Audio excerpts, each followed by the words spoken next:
Gravando. Foi. Então, mais uma vez, boa noite a todos e a todas. Sejam bem-vindos ao nosso primeiro encontro, né, do grupo de estudos aqui da nossa Comissão de Direito Acessório da Barra. Eu fiz uma apresentação expositiva aqui para vocês sobre o tema, né, que eu propus para a gente estudar hoje, né, que é... Aí eu já peço desculpas aqui pelo meu francês, que eu não falo francês, então eu boto já bem abrasileirado. Eu dificilmente vou falar um cisine, vou falar saizine. Então, já peço desculpas aos ouvidos de quem fala francês, mas eu fiz uma apresentação expositiva, mas a ideia aqui do grupo de estudos é que vocês possam me interromper, possam falar, é realmente uma roda de conversa para a gente poder refletir aqui sobre alguns pontos que eu trouxe para a gente discutir, né? Algumas críticas, algumas soluções, o que vocês de repente já viram na prática que podem ajudar aos problemas aqui que eu estou levantando. Enfim, não é uma aula, não. Muito pelo contrário, é só uma apresentação para poder me ajudar aqui enquanto a gente conversa. Tá bom? Então, eu vou compartilhar minha tela e a gente começa a conversar. E eu, compartilhando a minha tela, eu não consigo ver vocês, então eu vou pedir ajuda a Marcela, a Érica, né? Se alguém levantar a mão para poder falar, para poder realmente falar em voz alta, para eu poder conseguir entender que alguém quer, né, fazer algum apontamento enquanto eu estou falando, tá bom? Então, eu vou começar aqui a compartilhar minha tela de novo com vocês. Né? Eu indiquei para vocês um texto do professor Daniel Bucari e do Caio, para que a gente pudesse falar um pouquinho, né, do direito de Saizine, sobretudo na proteção das pessoas vulneráveis, né? E aí a gente traz aqui, né, para começar esse conceito de Saizine, que na verdade é essa transmissão imediata, né, dos bens herdados, né, no momento da morte do titular, para que não haja nenhum tipo de vacância, né, nenhum tipo de lapso temporal entre a titularidade dos bens de quem faleceu para os seus herdeiros, né? Então, é um conceito central, né, do direito das sucessões, e destaca-se por ser uma transição rápida e eficaz. Aí eu já levanto aqui a discussão, né? Será que é tão rápida e eficaz assim? Será que nós temos, na verdade, um verdadeiro direito de saisine no Brasil? Né? Aí a gente eu trouxe aqui para a gente a importância da titularidade da herança, né? Afinal de contas, a titularidade é crucial para assegurar que a herança não fique, né, desprovida de nenhum dono, né, desprotegendo os interesses também, tanto dos herdeiros quanto dos credores. Então, ele prioriza, na verdade, essa continuidade de titularidade, evitando também a desvalorização dos bens e garantindo a segurança jurídica dos envolvidos. Isso, gente, é aquilo que deve ser, né? Aí a gente vai ver, de repente, vai ver o que é para a gente poder levantar esse tipo de discussão. Eu trouxe aqui a proteção dos vulneráveis muito porque na nossa prática, né, sucessória, acaba que existe um rito mais célere, né, se tendo dinheiro para poder pagar por esse rito, que é realmente a escritura pública, né? O inventário extrajudicial por escritura pública, que faz realmente que seja mais rápida essa transmissão efetiva, né, de direitos e de bens. Mas eu trouxe aqui a figura dos vulneráveis, que sempre vão depender do Poder Judiciário para poder fazer essa partilha, né, de maneira efetiva. Eu trouxe aqui alguns modelos de transmissão causa-mortes, né, para a gente poder refletir um pouquinho sobre cada um deles e a gente pensar qual seria, né, o modelo adequado e qual seria o modelo mais parecido com o que nós temos aqui no Brasil. O modelo francês, ele é da transmissão direta e imediata, né? Na qual, imediatamente após a morte, os herdeiros se tornam titulares sem necessidade de inventário. Tal medida evita a vacância da titularidade e os riscos associados à desvalorização dos ativos. A gente tem que lembrar também que no modelo francês, ao invés da gente ter um modelo de registro para poder mudar a titularidade, lá também é um modelo diferente, porque lá o modelo é consensual. Então, muda completamente a figura sobre a titularidade dos bens imóveis lá, né? E existem as suas vantagens, né? Que é imediatamente após a morte, mas tem as suas desvantagens também. Porque no modelo francês, apesar de ter, né, essa transmissão direta e imediata, né, as dívidas elas são ultra hereditáteis, né? Ela não fica só na força da herança.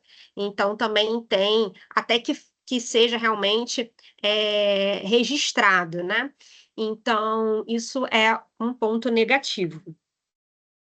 Tem a transmissão diferida, ou seja, para outro momento, que é o modelo austríaco, que é condicionada a uma decisão judicial, e que lá se passa por um inventário, né? E significa que os herdeiros eles não são titulares imediatos, acarretando possíveis complicações na sucessão. E temos o modelo, né, em inglês, que seria indireta e diferida, que aqui, na verdade, existe um terceiro entre os herdeiros e aquele que faleceu, que seria o administrador do acervo, né? E que lá é de uma figura obrigatória. Então, isso pode atrasar, né, e complicar ainda mais a sucessão. Aqui, né, a comparação entre os modelos que eu trouxe, a gente tem a quando a titularidade, na verdade, é transferida de fato, né? O modelo francês se destaca pela rapidez, enquanto os outros dois induzem mais complexidade, né? E necessidade de intervenção estatal. O modelo adotado, né, no Brasil versus o que a gente tem na prática, né? Aqui a gente tem um modelo francês, né, que a gente tem, né, na letra da lei do 1784 do Código Civil, a gente tem essa transmissão direta e imediata. Só que a gente ainda tem uma contradição, porque a gente precisa desse procedimento judicial para a partilha de heranças, sobretudo de vulneráveis, né? É... Apesar de hoje a gente já poder, né, fazer escritura pública de vulneráveis, quando não há diferença, né, de partilha, ainda há situações que a gente precisa recorrer ao procedimento judicial, né? Mas essa discrepância gera ineficiências, né, que acabam dificultando a aplicação do direito Seizini como um mecanismo efetivo de proteção. Então, o Luiz Paulo Vieira de Carvalho, ele fala que, na verdade, a gente tem uma ficção jurídica, né? Que a Saizine no Brasil seria essa ficção jurídica, porque o verdadeiro sentido é evitar que o patrimônio do morto ele fique sem titular, né? Ao mesmo tempo que essa garantia de continuidade na cadeia de transmissão, mas então a gente tem a segurança jurídica que é necessária contra a utilidade econômica dos bens. Então, nesse 1784, fala, né, aberta a sucessão, a herança transmite-se desde logo aos herdeiros legítimos e testamentários. A posse, na verdade, que é imediatamente transferida pelo falecido aos seus herdeiros. Então, a posse que transmitida é indireta ou mediata, com a posse direta, na verdade, do administrador provisório na figura do inventariante. E o que o Luiz Paulo Vieira de Carvalho ele sustenta que, na verdade, a função desse 1784 é fazer com que as pessoas que elas se tornam titulares desses novos bens através da herança, né, os herdeiros, na verdade, elas tenham a proteção dos interditos possessórios, né? Elas possam defender os seus bens contra os bulhos de terceiros, né? Turbação, enfim, todos os interditos possessórios, mas que, na verdade, não existiria, né, essa imediata e direta transferência da titularidade como de fato no modelo francês, né? Então a gente tem, né, que a intervenção estatal é necessária e aqui a gente também pode colocar que essa intervenção, mesmo que seja extrajudicial, também é necessária, né? O que implica necessariamente nessa intervenção, que pode prolongar a transmissão e contraria o princípio da celeridade muitas das vezes, né? Então, acaba resultando numa incerteza para os herdeiros, especialmente para os vulneráveis. Então, essa transmissão rápida de bens, né, ela poderia ser um mecanismo mais eficiente, justamente para que houvesse essa transmissão imediata e impactar menos na proteção dos herdeiros vulneráveis. A gente pode pensar no direito promocional, visando o direito da dignidade da pessoa humana e da solidariedade social, e coadunar, né, a existência do CESIM de forma funcionalizada, através da qual o centro da sucessão não seja mais o seu objeto, mas sim a tutela da pessoa humana, né? Que é a prioridade no nosso sistema jurídico brasileiro. Então, existe essa crítica na doutrina, dizendo que, na verdade, a nossa legislação sucessória, ela sofre de neutralidade, afinal de contas, ela trata todos da mesma maneira, sem considerar que existem casos que há uma vulnerabilidade que pode fazer com que essa transmissão ela seja ou de uma maneira diferente das demais, né, através de uma igualdade substancial, ou então que ela seja de uma maneira mais célere, né, do que em relação às demais pessoas. Então, a gente pode pensar na passagem, né, desse sujeito abstrato para a pessoa concreta, pensando a pessoa como esse sujeito, e o reconhecimento de posições jurídicas vulneráveis. E aqui a gente pode pensar não somente na vulnerabilidade existencial, mas também na vulnerabilidade patrimonial, né? Então, essa vulnerabilidade de uma maneira mais extensa. E a vulnerabilidade ancorada justamente na Constituição, né? No artigo 5º, inciso 32. A diferenciação entre vulnerabilidade patrimonial e existencial, né?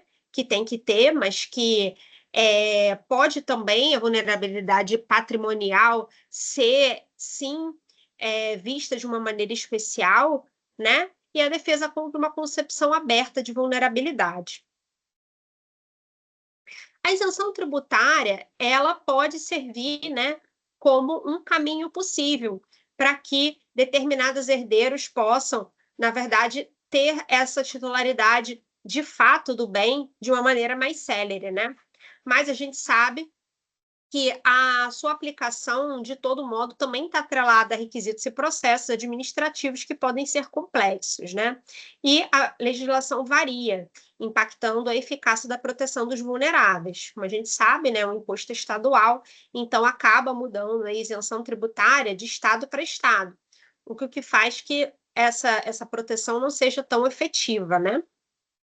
No estado do Rio de Janeiro, por exemplo, a gente consegue essa isenção através de um processo administrativo que é atrelado à pessoa, né, dos herdeiros, que demonstrem hipossuficiência economicamente também através da lei em relação ao objeto, né, na qual bens e direitos não pode ultrapassar os 13 mil FIRs, né, que equivale a 58 mil, mais ou menos, reais. E a transmissão de bens imóveis residenciais a pessoas físicas, né? Na qual a soma do valor dos mesmos não ultrapasse 60 mil FIRs, né? Que hoje chega mais ou menos a uns 272 mil reais, aproximadamente. Então, a gente tem outras possibilidades também de isenção, né, que seriam de imóveis residenciais atrelados a programas de governo, né, voltados à moradia, como programas de arrendamento residencial em Minha Casa Minha Vida, e também imóveis localizados em unidade de conservação da natureza. Trouxe aqui para vocês uma jurisprudência atinente ao tema, né, que visa, através o tema de repercussão geral, tema 1074 do STJ, desvencilhar, né, dos empecilhos fiscais essa exigência prévia de tributo, né, na qual entendeu que seria desnecessária a comprovação do ITCMD, né, que a gente fala aqui de ITD, para homologação da partilha na hipótese de um arrolamento sumário. Só que nessa mesma decisão, há um entendimento que, na verdade, a pessoa possa realmente fazer o inventário, mas no Brasil, como a gente tem o sistema registral, né, que eu falei anteriormente, na verdade, os imóveis só vão passar realmente para o domínio da outra pessoa no momento que elas forem registrados. E para ser registrado, você tem que comprovar o pagamento do ITD, né? Tanto no registro de imóveis como no registro de certificado de veículo também. Então, a gente acaba, é aquela história, a velha história do direito, né? Que a gente ganha, mas não leva, né? Então, eu trouxe aqui para vocês essa discussão, né? Sobre a necessidade de um tratamento legislativo diferenciado, né? Em relação à particularidade dos herdeiros vulneráveis, né? Que a gente possa responder de maneira efetiva às necessidades individuais, né? Contribuindo para uma herança mais justa e equitativa e célere, né? Então, se o Saizine, ele não é uma resposta possível na proteção dos vulneráveis, como a gente pode aqui chegar nessa conclusão, quais seriam as soluções possíveis, né?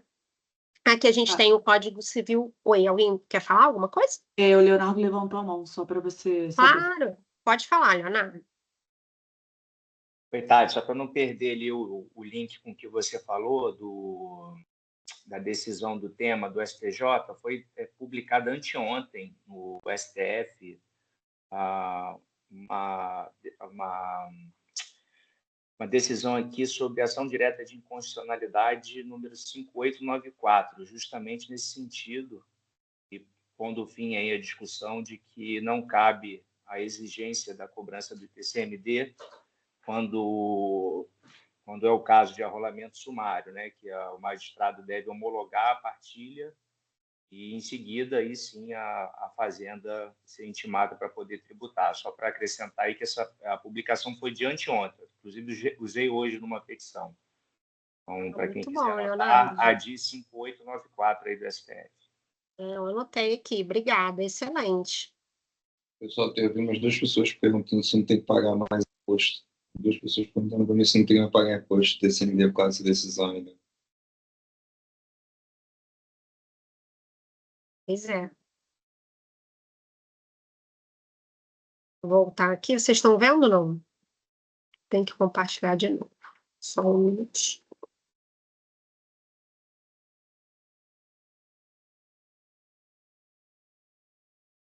Então, pensando, né, como seria essa maneira da gente fazer com que o direito sucessório ele seja realmente efetivo, né, eficaz para as pessoas que têm uma vulnerabilidade acentuada, né? E aí a gente pode pensar em algumas soluções. Afinal de contas, o nosso sistema é o sistema registral, né? O nosso Cesine, ele não faz com que haja a efetiva, imediata e direta transferência dos bens, já que não, a gente não pode registrar, né, assim que a pessoa falece. E então a gente pode pensar como seria, né, uma maneira eficaz da gente poder proteger, né, um herdeiro, né, que vulnerável. Eu trouxe aqui para gente o Código Civil Argentino, que é de 2014, é um código mais recente, que trouxe algumas inovações interessantes no direito civil. E aqui no artigo 2448 fala, né, na melhora em favor de herdeiro com deficiência. Eu fiz aqui uma tradução assim livre, né? Mas que para a gente pudesse ter uma ideia do que eles tratam lá nesse sentido. Então, aqui o autor da herança poderá dispor pelos meios que considerar convenientes, inclusive por meio de fideicomisso, né? Além da proporção disponível, um terço da legítima, a título de melhora estrita, né? Que eles chamam, em benefício de descendente ou ascendente com deficiência. E aqui ele coloca o que eles entendem por deficiência. Então, na verdade, uma parte da legítima, mesmo independente de quantos herdeiros tiverem, um terço dessa legítima iria necessariamente para essa pessoa com vulnerabilidade. E é um sistema interessante que a gente poderia adotar também aqui no Brasil, né? Então, eu trouxe aqui também uma sugestão de melhoria no sistema de transmissão, né? Com a implementação de procedimentos mais ágeis e isenção tributária aos bens essenciais. Isso facilitaria muito o acesso dos herdeiros vulneráveis aos bens que garantiriam a sua sobrevivência. E trazer a jurisprudência também como uma aliada, né? Aqui, como o Leonardo também trouxe, né? O STF vai julgar sobre esse tema que é tão importante para poder desconstruir, né, essas barreiras legais, como a exigência de pagamento de tributos, né, até mesmo antes da partilha. Isso facilitaria o acesso à justiça e promoveria, né, a efetividade do direito à herança. Trouxe para vocês aqui, né, antes era o nosso anteprojeto, hoje em dia a gente já tem um número, né, que é o projeto de lei número 4 de 2025, que traz, né, a sugestão de reforma do Código Civil. Lá, o direito Seisine, no artigo 1784, realmente não mudou, ele não foi mencionado no projeto, não havendo qualquer mudança a respeito da forma de transição em si, mas existem algumas disposições que podem nos fazer pensar um pouco em relação a herdeiros vulneráveis, né?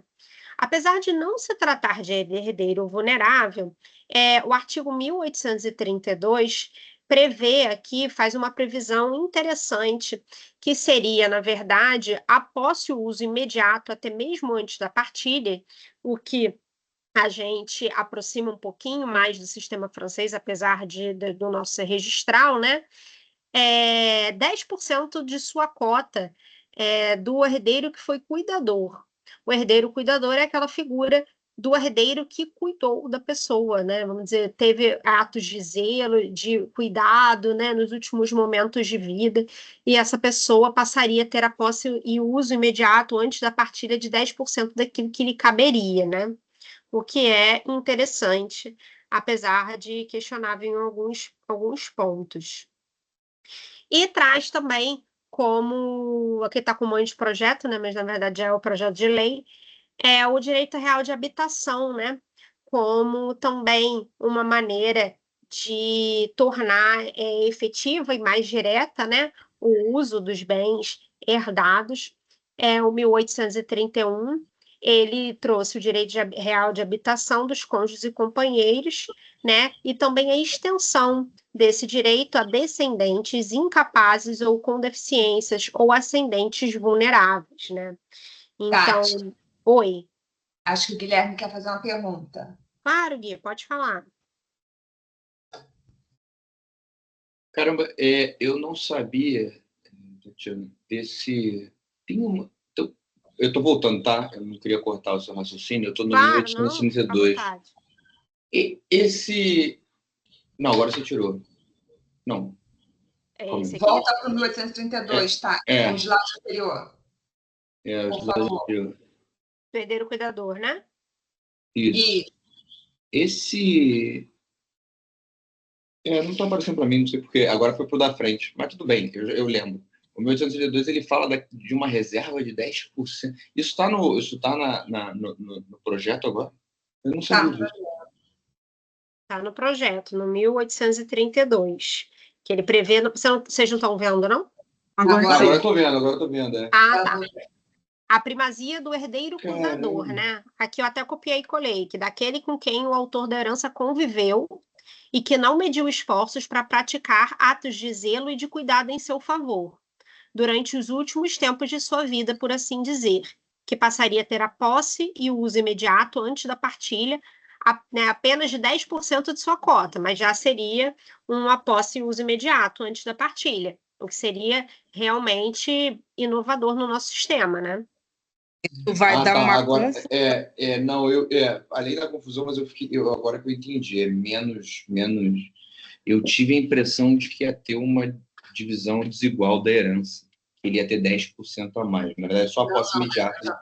Não, é a posse e o uso imediato antes da partilha. eu acho complicado, porque a gente tem aqueles casos que os herdeiros cuidadores só cuidam para poder usar ali a pensão da pessoa, os bens da pessoa. Então, eu vejo esse artigo com bastante receio, porque eu acho que essa vai ser uma questão que as pessoas vão querer se aproveitar. Porque hoje a gente já vê isso. A gente Já se vê aproveita. as pessoas querendo cuidar para poder cuidar do patrimônio daquela pessoa idosa. Exatamente. E a frase assim, não mediu esforços é péssima, né? Porque de quem é a régua? É do judiciário? e essa convivência aqui, né? Será que vai ter que viver com a pessoa? Será que, né? Eu acho que isso deixa aberto para muitas discussões, né? Porque às vezes é um herdeiro que realmente cuida, mas não convive. E às vezes quem convive não cuida, né? Exatamente. E remunera o afeto, né? É muito interessante a discussão. Dani, Exato. pode falar. Dani? Oi, gente, desculpa. Não, então, acho que eu interrompi você estava no raciocínio, mas me ficou uma dúvida, porque no texto que foi enviado, eu li ele todo, tudo direitinho, esbarra num problema também da questão dos credores, porque o texto faz uma crítica ao fato de os bens que forem transmitidos aos sucessores, primeiro se dirigirem às dívidas, ao pagamento das dívidas dos credores do que faleceu.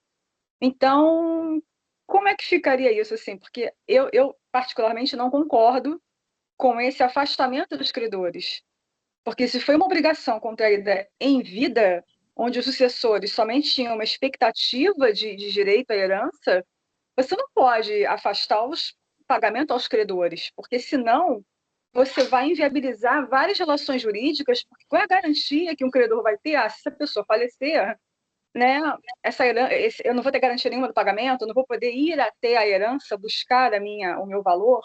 Então, assim, tem essa questão do credor que ficou também, porque ele fala da tributação, o texto, né, de o Estado, de repente, pensar em maneiras, né, de amenizar esse pagamento desses impostos.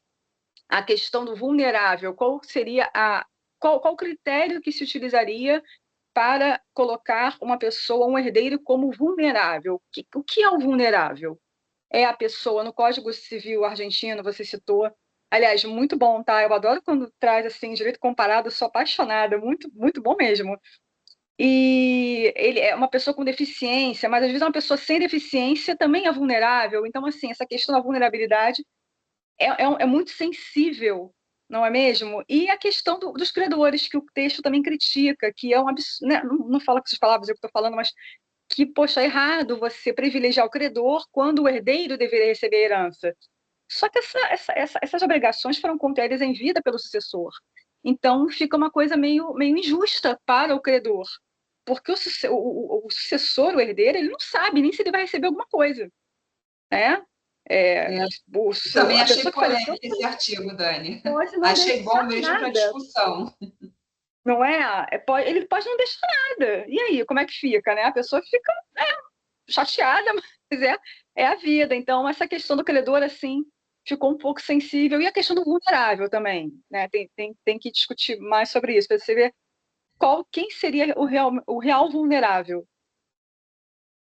Exatamente, Dani. E justamente isso que eu falei, né? Existem vulnerabilidades diferentes, né? Tem a vulnerabilidade existencial e também tem a vulnerabilidade patrimonial, né? Então a gente tem que pensar e refletir sobre essa proteção, né? E aqui, na verdade, esse, né, específico, 1832, ele fala da posse e do uso, né? Antes da partilha. Mas caso tenha, né? Credor, é óbvio que o credor vai ter, né, paga sua dívida dentro da força da herança, né, que é o que há no nosso sistema, mas aqui já garante a posse e o uso imediato, até porque a gente sabe que o pagamento dos credores pode demorar, né? Então, isso daqui já seria uma forma de efetivar, né, de trazer uma eficácia maior para a transmissão em si, né? Luciana, pode falar. Tem umas duas pessoas com as mãos Claro. levantadas. Luciana e Michel. Oi. Pois é, eu tô lendo isso, eu tô meio chocada, porque aquela história de santo de casa não faz milagre, né? Eu tô sem saber o que fazer em relação a... Não tô nem sabendo falar. Meu sogro tem 84 anos e mora com a filha de 50 anos. A filha não trabalha, não trabalha há anos, não tem filho, não tem namorado, não tem marido, dorme, come o dia inteiro e faz sustento. E tem 50 anos. E eu até marquei uma reunião com um tabelião, acabou que ele desmarcou. Eu até vi que hoje colocaram uma tabelião no grupo, de repente até eu marco essa reunião com ela, ver se é possível, até ir aonde para fazer um estudo, para orientar, para ver o que os outros filhos podem fazer nesse caso. Ainda mais agora com esse novo código, porque então, pelo que acabei de escutar, o direito real de habitação vai se estender aos descendentes. Então, assim, ela mora com ele. Se ele falecer amanhã, ninguém consegue vender o apartamento e os 2 irmãos não conseguem receber herança. É muito absurdo. Uma pessoa de 50 anos e não tem uma incapacidade lá documentada, não tem nenhum laudo psiquiátrico, nada. Então, assim, ela vai ficar lá no imóvel, aí é um imóvel de 4 quartos na Gávea, ela não vai pagar condomínio, não vai ter nem como pagar, e vai, assim, destruir o patrimônio. Vai destruir, e os filhos não vão poder. E aí entra essa questão do direito real de habitação que se estende aos descendentes, e essa questão do 1832 falando sobre o cuidador, que é lógico que ela vai dizer que cuidava dele, que morava com ele para cuidar dele. Ela já fala isso para a família, que ela morava no Sul, como se ela tivesse largado o namorado e emprego para vir para o Rio para cuidar do pai, só que é tudo mentira. Então, assim, isso é muito preocupante, muito complicado. Já estava ruim e agora vai só piorar. Posso só fazer um comentário, Tati? Claro. Espera aí que o Michel está na frente. Não, é só porque é um comentário sobre o que ela falou. Diga. Eu tentaria pegar ela de calça curta e alegaria o adiantamento de herança, por tudo que ela recebeu nesse tempo sem trabalhar. Não, eu nem falei o caso inteiro. Ela ainda recebeu um imóvel em Friburgo que os pais, por inocência, colocaram o nome dela para pagar alguma coisa de menos imposto, ainda colocaram o nome dela, e ela fala que esse imóvel é dela, que não vai partilhar nunca e tal.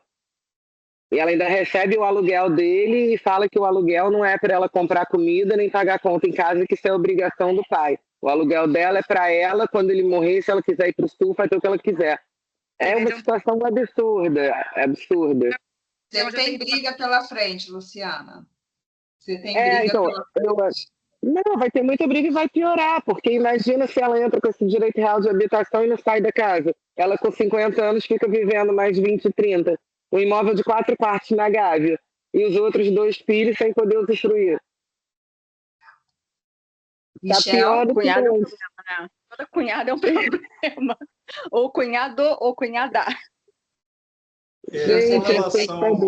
Com relação a esse artigo 1832, né, que postou da reforma, eu achei, além de temeroso, né, a questão de você atribuir a posse ao cuidador, né, e que seria muito subjetivo, né, ainda teria que comprovar, né, que realmente ele era o cuidador. E essa cota, para mim, não faz muito sentido, porque 10% da posse. O que ele conseguiria fazer com 10% da posse do uso do patrimônio? Tá? Vamos supor que fosse um imóvel só de partilha. Como é que ele vai tomar posse de 10% de um imóvel ou vai usar 10% do imóvel?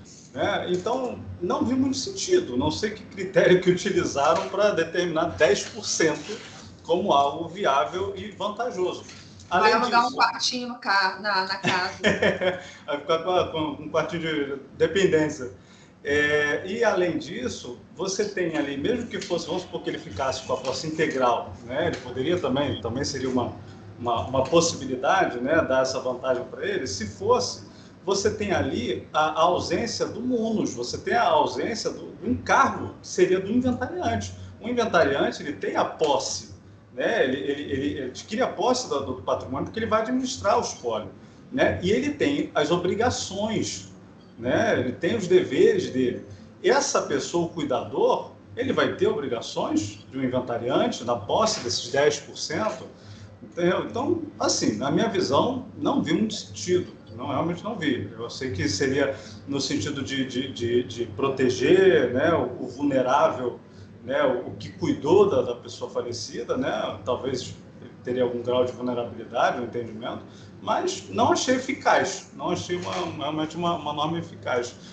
Com relação a você poder você proteger os vulneráveis, possibilitar a eficácia da SAISINE, a extrajudicialização ela veio muito nesse sentido, não inicialmente, porque inicialmente o inventário extrajudicial era para quem tinha dinheiro, ponto. Né? Se você tinha dinheiro, você conseguia fazer o inventário extrajudicial, isso lá em 2007. Né? E, enfim, ficou por longos anos e até pouco tempo o raciocínio era esse. Não tem dinheiro? Muita gente, então vamos para o judicial, porque vai pagar no final, pode pedir um alvará para fazer a venda do imóvel, enfim. Gratuidade de justiça, né, que no extra é algo um pouquinho mais complicado. E aí, mas aí eles estão caminhando agora justamente para possibilitar que a SAISINE ela aconteça na realidade, né? Justamente com os poderes que foram atribuídos ao inventariante de levantar valores, né? Isso em 2022, né? Que eles fizeram a alteração da Resolução 35, do artigo 11, para poder o inventariante levantar valores para ir fazer o inventário. Ok, ótimo. É uma pessoa que poderia ter uma vulnerabilidade financeira, não teria dinheiro, então teria que ir para o judicial, demoraria anos para concluir esse inventário, e aí veio o CNJ e expediu alterou a resolução para possibilitar o recurso.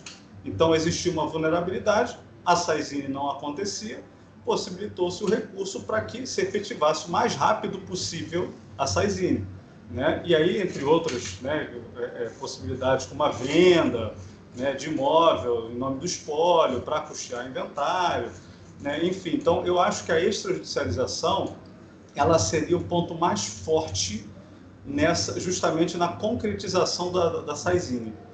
Acho que no judicial, né, ela vai ficar ainda capenga, né, porque pela demora em si, né, a SAISINE é um instituto que seria imediato, né, você tem a transmissão imediata, né, falecimento, transmissão. E o extrajudicial agora, eu acho que ele possibilita justamente aos vulneráveis hoje, né, alcançarem a SAISINE. E com relação também ao tema 1074, né, uma possibilidade também, aí não considerando os credores, tá? Eu só colocaria ele esticando um pouco, só para discutir um outro aspecto.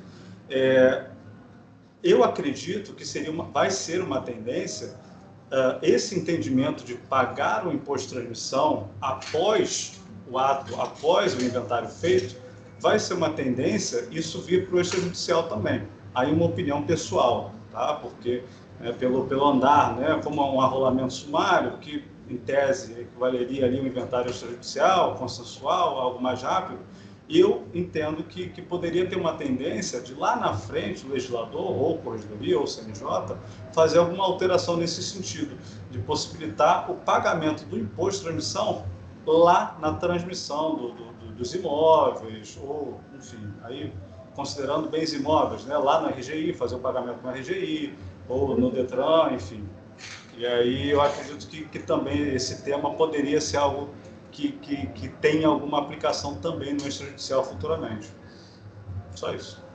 Não, excelente, Vou Michel. dar a palavra para a Ana Luísa, Luísa, para a Tati poder voltar para a apresentação dela, para a gente poder finalizar a apresentação dela e depois trazer toda a discussão, todo mundo falando, né? Pode ir, Ana Luísa. Tudo bem. Bom, boa noite. Eu fico pensando sobre essa questão que é colocada no texto de dar mais eficácia à SAISINE para proteção dos vulneráveis. Eu, assim, pessoalmente, acho que essa questão de proteção do herdeiro vulnerável é uma questão, é pauta do dia, é uma questão que vem chegando muito. Na minha experiência profissional, no escritório, as pessoas procuram qual é a solução, o que elas podem fazer para proteger esses herdeiros vulneráveis que elas têm. Mas só que, assim, até me surpreendeu um pouco, já conhecia esse posicionamento do professor Daniel Bucar, mas me surpreendeu um pouco, assim, lendo mais detalhadamente o texto, porque o que eu vejo, às vezes, é que a preocupação da pessoa que vai deixar a herança em proteger o vulnerável é justamente com o que vai acontecer quando esse vulnerável tiver o patrimônio nas mãos dele, porque são pessoas que não dão conta de administrar esse patrimônio. Então, não sei se estou sendo claro no que eu quero dizer, não sei se, não vejo como você facilitar a transmissão do patrimônio necessariamente seja uma forma de proteger esses vulneráveis.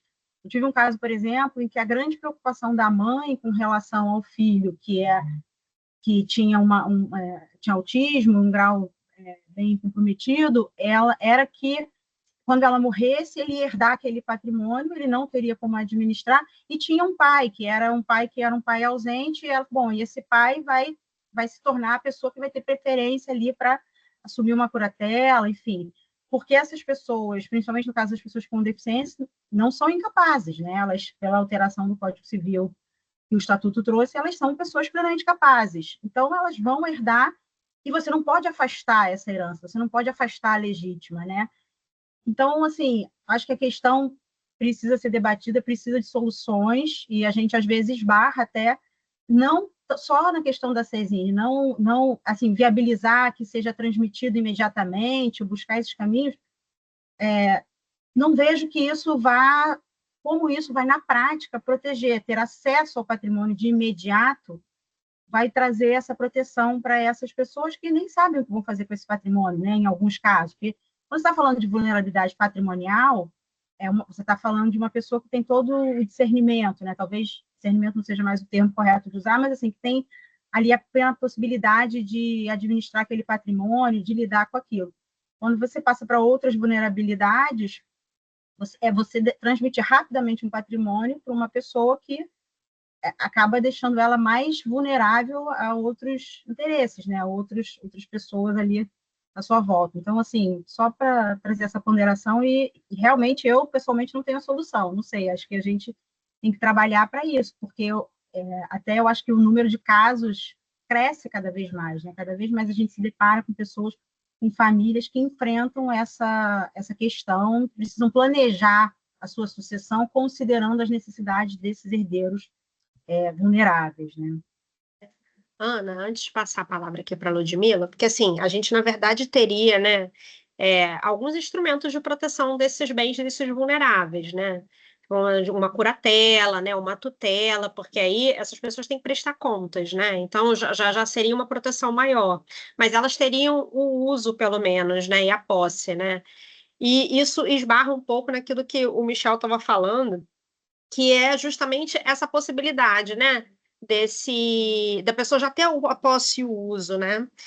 Direta, mesmo que venha pagar depois o imposto quando for vender o bem, porque o que a gente tem hoje? A gente tem uma universalidade, né? Que é a herança, então às vezes tem um inventariante, e como os herdeiros eles não têm a posse e o uso daquele imóvel, acaba que muitos imóveis eles são completamente deteriorados, porque ninguém mais tem interesse naquilo, ninguém tem posse, ninguém tem uso, e quando você já tem a posse e o uso, aquilo você já cuida como se aquilo fosse seu, né?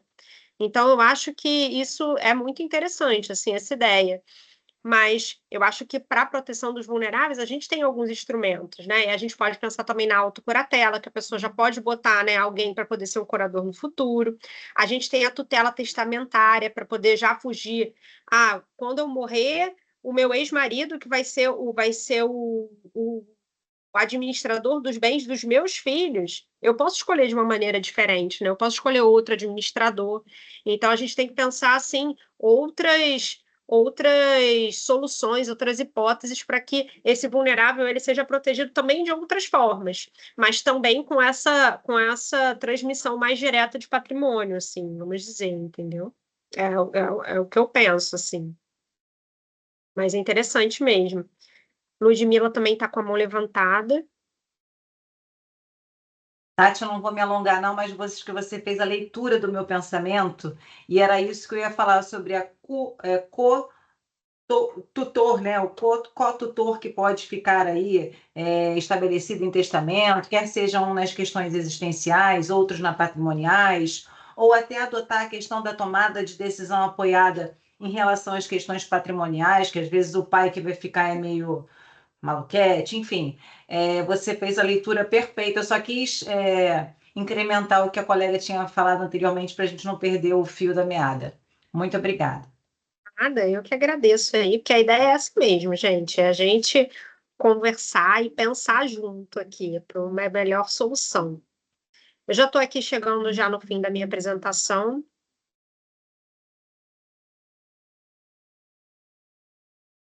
Sempre volta, né?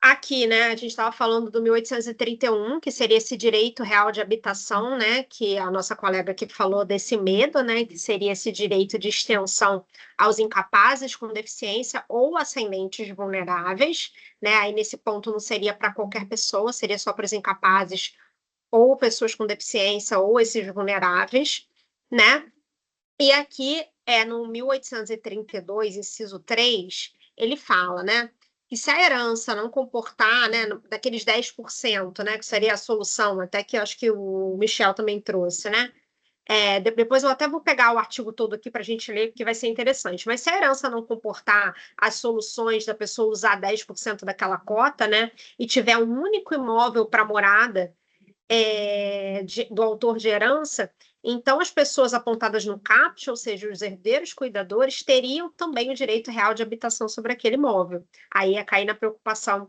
daquela nossa colega, né? Que, na verdade, ela não seria um descendente incapaz ou pessoa com deficiência, mas se ela estiver morando naquele imóvel, for o único imóvel, né, ela poderia ter esse direito real de habitação. E esse direito real de habitação do herdeiro cuidador, ela iria prevalecer sobre o herdeiro vulnerável, né?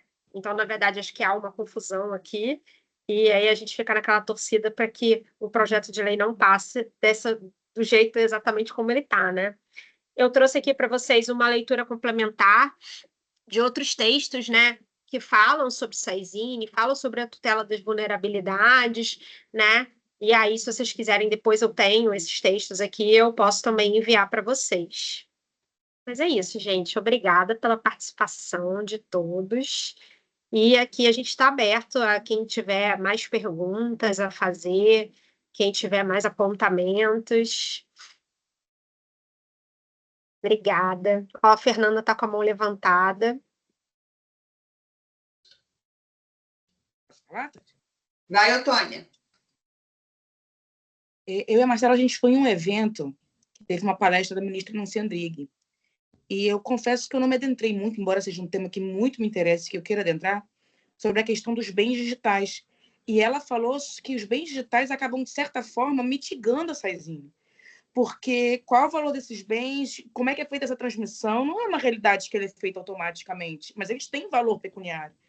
Então, ela falou que a gente vai ter que rever fortemente essa questão da Saizine. Eu fiquei com essa pulga atrás da orelha, joguei aqui pro bolo, continuo com a pulga, mas é uma coisa muito interessante. E é verdade, se a gente parar para raciocinar.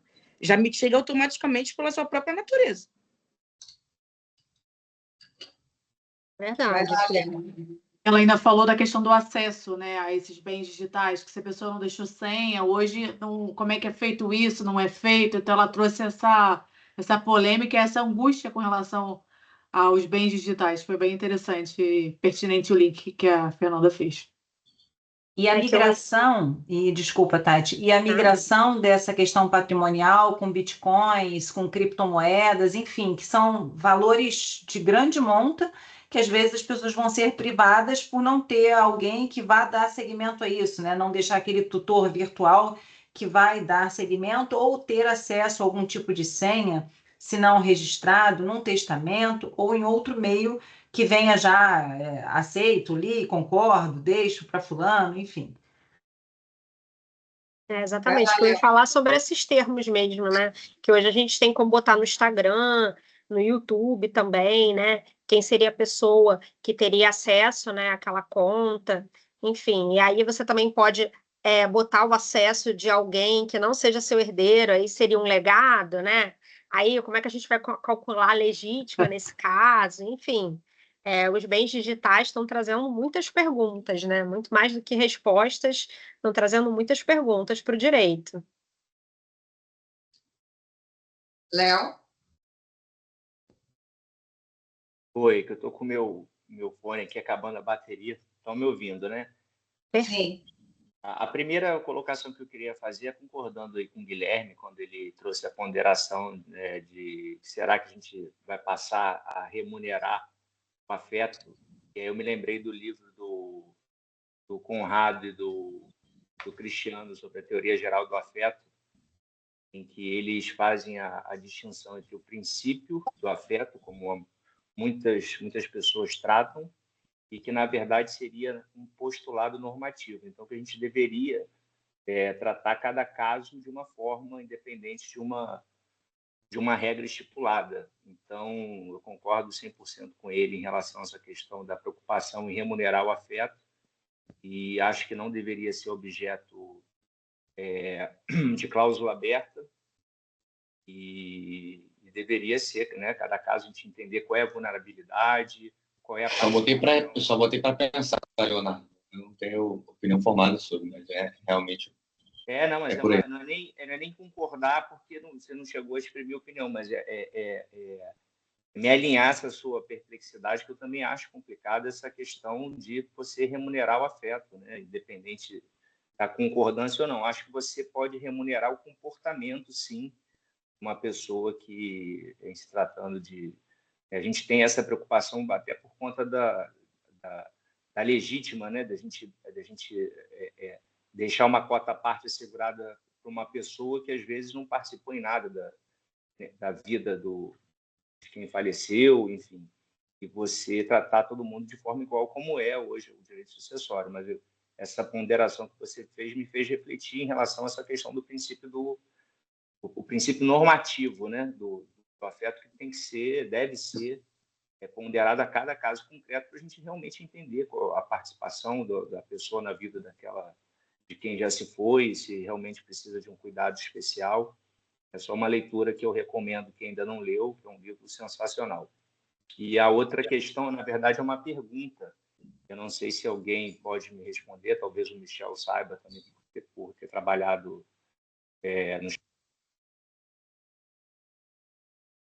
mundo vulnerável, considerando, por exemplo, uma pessoa que é curatelada. Leonardo, ficou mudo uma parte da tua fala. Voltou? Voltou. Então, em relação ao curatelado, a gente sabe que existe o registro no RCPN daquela condição da sentença que defere a curatela provisória ou definitiva. Existe alguma comunicação entre o TJ, não sei qual outro órgão seria, encaminhando o óbito do RCPN do ascendente do curatelado, para que o MP possa, com ofício ao MP, para que o MP possa fiscalizar ou abrir o inventário, caso não seja aberto, do ascendente do curatelado? Deu para entender a pergunta? Você diz no sentido de descobrir que a pessoa faleceu e que a pessoa está desprotegida, né? Exatamente. Você tem hoje o RCPN, ele tem um sistema interligado, cada vez mais interligado. Então, essa comunicação de óbito, salvo engano, não sei para o curatelado especificamente, mas salvo engano, é comunicado para ele, tá? Tudo que tiver ali averbado em nome daquela pessoa, existe essa intercomunicação entre os cartórios, porque você tem um sistema nacional hoje do RCPN. Então, existe a possibilidade. Inclusive, há pouco tempo, semana passada, ou há 2 semanas, passou a se possibilitar averbações dos registros através do sistema da RCPN eletrônico, coisa que não era possível até pouco tempo. Então, está tudo muito interligado, mas, vou ser bem honesto, eu não sei especificamente da curatela se eles vão fazer uma comunicação automática, né? Vamos dizer assim, uma comunicação automática do óbito para onde está o registro da curatela. Não sei te dizer, mas o sistema eu vejo como possível, né? Absolutamente possível fazer essa comunicação. E seria uma baita proteção, né, para o curatelado. Principalmente, né, se houvesse realmente, como o Leonardo falou, uma comunicação ao Ministério Público, né, para poder ver que a pessoa ficou realmente em uma vulnerabilidade, de repente, exacerbada, né, de ter o seu curador falecido, mas... Porque só para o registro civil, né, não tendo alguém que fiscalize, né, e ativamente proteja, realmente não adiantaria, né? O MP, realmente... seria uma comunicação essencial. A Ludmila também levantou a mão. Só para complementar a questão da doação, dessa questão do valor do afeto, hoje a gente tem a doação remuneratória, que pode ser feito pela pessoa que está planejando em deixar um valor já para um filho que ele reconhece que abdicou da vida, que está lá à disposição dele, e aí essa doação ela é dispensada de colação, é por simples liberalidade. E aí não vai entrar na questão do cálculo da legítima, né? Não sei se todos conhecem, mas é também uma forma de reconhecer esse serviço prestado no final da vida, enfim, um instrumento que pode o pai ou a mãe fazer em prol do filho, enfim. Perfeito, Ludmila. É interessante também, porque a gente tem aqueles que realmente não cuidam, mas tem aqueles que realmente dedicam a vida ao cuidado, né? E acabam sendo sobrecarregados, e não há, na verdade, um reconhecimento disso, né? E Não chega assim, muito... abdicam da vida, né, Tati? Assim, tem gente que deixou de casar, deixou de ter filho, porque soube que a condição dela seria aquela e não teria como partilhar esse foco de cuidado. E aí, assim, você vê realmente pessoas, cada vez a idade está longeva, os idosos estão precisando de um cuidado maior e realmente demanda desse tempo, desse carinho, ou paga um cuidador, que é uma fortuna, é um rim, hoje em dia uma ação trabalhista de uma pessoa que trabalha doméstica, para você fazer uma prova que não teve hora extra. Lá no escritório a gente tem visto pessoas pedindo 500 mil de indenização trabalhista. Então, é algo que salta aos olhos. Então, entre pagar uma pessoa que pode não cuidar de fato e você acaba ficando a pessoa abdicando da vida para cuidar do pai. E aqueles que têm a sensatez ainda fazem essa doação remuneratória em vida ou deixam em testamento. Mas outros nem isso, né?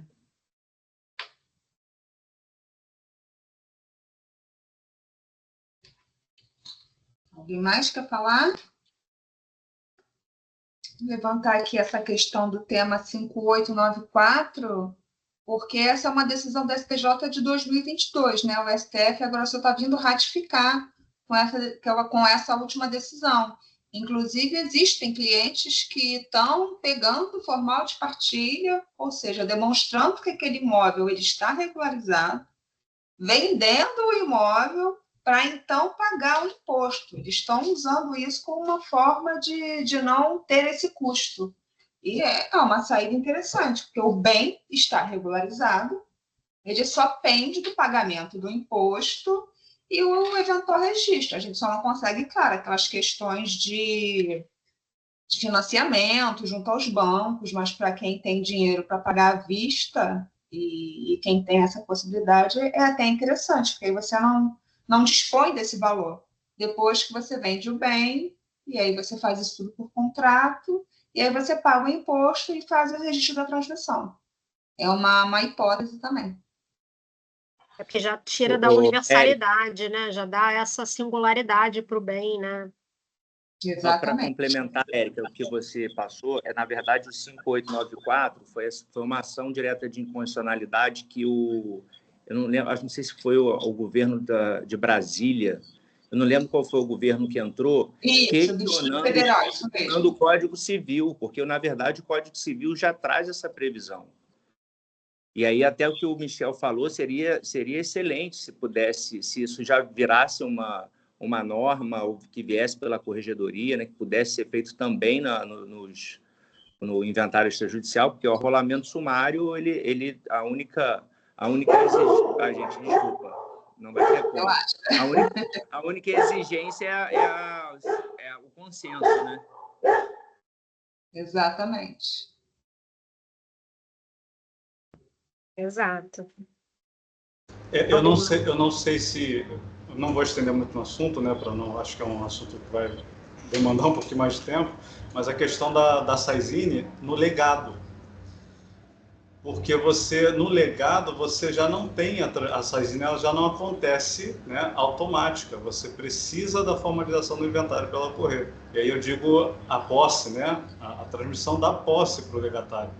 E aí eu estou trazendo isso porque eu me lembrei, eu estou com um caso desse, em que eu tenho a legatária, né, de um imóvel, um único imóvel, que é um imóvel que é a menor parte do espólio. E ela precisa daquele imóvel e a inventariante está alugando está recebendo valor, não está prestando conta de nada. Quando a gente tentou, né, buscar uma prestação informal, né, algo do tipo, não quiseram, falaram, não, bota no processo, entra com ação, não sei o quê. E, a princípio, está recebendo dinheiro e está utilizando ali para proveito próprio. E a minha cliente, que está necessitada, ela tem uma mãe extremamente debilitada de saúde, que mora a 5 minutos desse apartamento, que é de legado dela. Então, para ela seria ótimo ela entrar no imóvel, né, ter a entrega das chaves, ser emitida na posse daquele imóvel, que é legado dela, né? E ela não consegue. Aí eu estou entrando com pedidos, né, para entrega das chaves, para emissão da posse dela, ela se comprometendo, aí com base numa jurisprudência recente, ela se comprometendo a comprovar os pagamentos dos encargos daquele imóvel para que o espólio não sofra nenhum risco. Então, estou tentando aqui. Não sei se, né, enfim, se o juiz ele se basear fora a jurisprudência, na letra fria, né, talvez ele vá negar e vai dizer, não, o inventariante é responsável, eu posso só no final, com a partilha. Mas você vê, a questão da SAISINE na ineficácia, né, no legado, muito maior, né? E uma pessoa que está em estado de vulnerabilidade, sendo todos os outros herdeiros, todos os outros legatários, com a maior parte do patrimônio, grande parte, inclusive em dinheiro, e ela com um imóvel pequeno, de cento e poucos mil, tendo uma situação de vulnerabilidade financeira, uma situação de vulnerabilidade da questão de cuidados com a mãe dela, que está doente, tem um câncer, enfim, e a gente, se apegando à letra fria, a gente acaba prejudicando. Então, essa seria uma hipótese em que a vulnerabilidade deveria ser colocada com primazia, né? Ela deveria ser colocada como um ponto ali, base para essa decisão, né? Não só ali o que está disposto no Código Civil. Então, um exemplo da ineficácia da SAISINE, apesar de não ocorrer a SAISINE, né? Mas, é dela, né? Não tem herdeiros necessários, não tem nenhum herdeiro necessário, entendeu? É dela e ela não pode usufruir. E assim, se ela tivesse o dinheiro do imposto, ainda assim ela não conseguiria. Não conseguiria. Esse é o meu Ficaria tema de preso. dissertação. Ótimo. É o meu tema de dissertação vou no usar como mestrado. referência. Exatamente isso, porque eu acho um absurdo a pessoa não poder, né, se desligar de um bem que é dado em legado, então tem uma singularidade já, e se ela tiver o dinheiro, ela não vai conseguir, porque a jurisprudência ela faz essa confusão entre universalidade e o que seria singular, né? Então, a gente falta muito essa doutrina falando sobre legado em si, né? Então, o meu ponto é exatamente esse, assim, separar isso, porque existem muitos casos que as pessoas querem, a jurisprudência, ela não admite que haja, né, uma quebra desse formal de partilha, né, que eu defendo, na verdade, uma partilha parcial desse legado, mesmo quando a pessoa tem dinheiro para pagar imposto, emolumento, mesmo que tenha patrimônio suficiente para pagar credor, enfim, ou às vezes não tenha credor, enfim, eles não permitem que haja esse formal de partilha parcial, né, vamos dizer assim. Então, é um ponto super importante mesmo. Eu achei interessante também aqui essa questão que você levantou do Código Argentino, da possibilidade de expor, né, para a pessoa com deficiência. E aí que eu acho que entra o nosso trabalho mais importante, né? Porque ele está dispor, ou seja, você vai ter que fazer um planejamento sucessório. As pessoas precisam aprender a cuidar do seu patrimônio e a planejar o seu patrimônio, principalmente quando elas têm herdeiro com algum tipo de vulnerabilidade. Entendeu? Então, assim, aí é que entra mesmo o nosso trabalho de divulgar e mostrar para a sociedade e conscientizar também os advogados que eles precisam informar isso aos seus clientes, da necessidade e da importância do planejamento sucessório, do tratamento ali dos bens, para não deixar essa confusão toda para a hora do falecimento, né? Com certeza. É um papel nosso, realmente. Mais alguém, gente? Não, só para falar para a Tati, que ela falou dos textos, se você depois puder disponibilizar o teu interesse. Pode deixar. Obrigada. A gente Vamos tirar uma foto? Vamos tirar uma foto, todo mundo abrir as câmeras. Parabenizar a Tati, arrasou, Tati. Ai, obrigada, gente. Espetacular, Agradeço muito muito bom. a vocês que estão presentes aqui nesse sextou no meio da nossa quarta. Agradeço muito e espero que a gente possa ter sempre esses encontros, assim, que é muito rico, né? Nossa, muito rico mesmo. Então, agradeço muito a vocês. Muito obrigada. Isso aí, é importante todo mundo participar, a gente vai trocando, vai trazendo as dúvidas, e aí a gente vai aprendendo. É para isso Com que eu certeza. com esse grupo de estudos aqui, para a gente poder aí trabalhar bastante essas questões. Quem vai Vamos à tirar? foto? Guilherme, consegue tirar de todo mundo? Todo mundo de câmera aberta? Pera aí, deixa eu ver se eu... Vocês vão me sacanear o barulho do Mac de novo? Né? Pera aí. Deixa eu ver se a exibição. Modo galeria grande. Somos 4, 5, são 17, né? Não. Somos 19. 19. Peraí, 1, 2, 3, 4, 12, 13, Avisa 14, pra gente 15, não 16, ficar 17. Tá com faltando. câmera, Não sorri ainda não, porque eu tô tentando incluir todo mundo, mas tem É dois que que às estão vezes está fora. assim, ó. É porque deve ter gente de Eu câmera ia falar, desligada, aproveita que não? o sinal tá fechando. Tem gente de câmera gente. desligada? Aproveita que o Senão, no sinal final vai fechou. ficar Acaba todo que mundo não com um aparece riso todo triste. mundo. Porque eu não vou só estar com 17 também. Então vou fazer. Tem 2 pessoas com a câmera desligada, é isso. Ah, então é isso. Então deixa comigo. Eu tô ligada dirigindo, só que acabei de parar no sinal vermelho, vai. Vamos lá, 3, 2, 1. Feito. Obrigada, Obrigada, Guilherme. Só para Guilherme. Valeu. aproveitar, Érica, e Acelera, avisar que o Luciana, nosso acelera. grupo, que o nosso próximo grupo de estudo não vai ser quinzenal, vai ser semana que vem. É só essa semana que é um seguido do outro, depois a gente já entra de forma quinzenal. Então, só aproveitar para lembrar que a gente tem grupo de estudo semana que vem sobre direito real de habitação. Olha, já fiz o gancho. Tema Já. palpitante. Exatamente, vamos continuar a Tema discussão. palpitante. Isso aí.